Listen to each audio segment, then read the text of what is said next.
Hey, welcome to this week's Climate Dispatch. Johanna Miller, Vermont Natural Resources Council, joined by my colleague Dan Fingus, Vermont Conservation Voters, and we're excited today to have our very own Evelyn Seidner, our climate action organizer.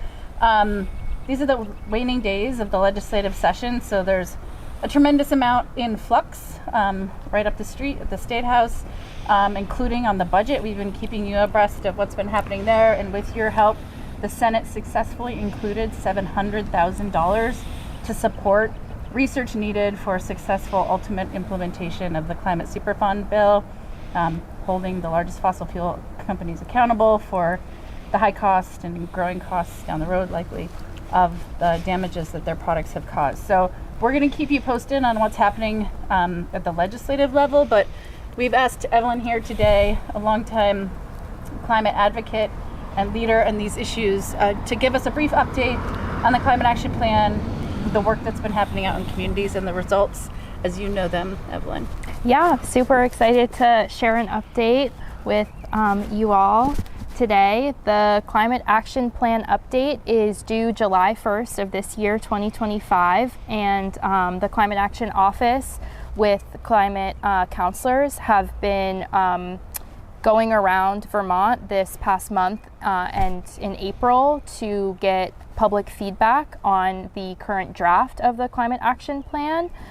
So over 400 Vermonters participated in these sessions that were held throughout the state, and over 125 comments were submitted in written form to the website. So we're really grateful for all the Vermonters who showed up for climate, and VNRC also put in our feedback.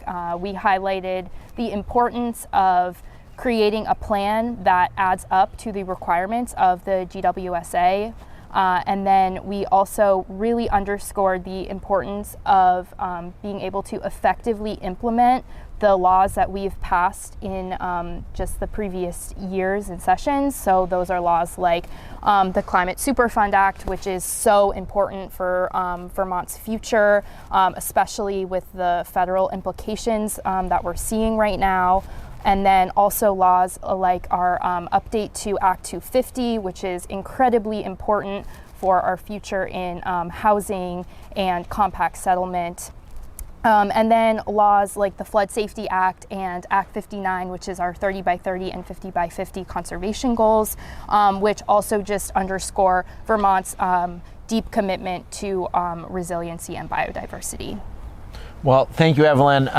Sometimes implementation, climate action plan, some of these things are the less heralded and less, popular. A lot of times we're talking about bills and acts in the state legislature, but it's crucial work that we need to get done to move forward on our climate solutions and ensure that we have the Vermont that we all want. So thank you so much for your leadership on our staff and just in the state on that.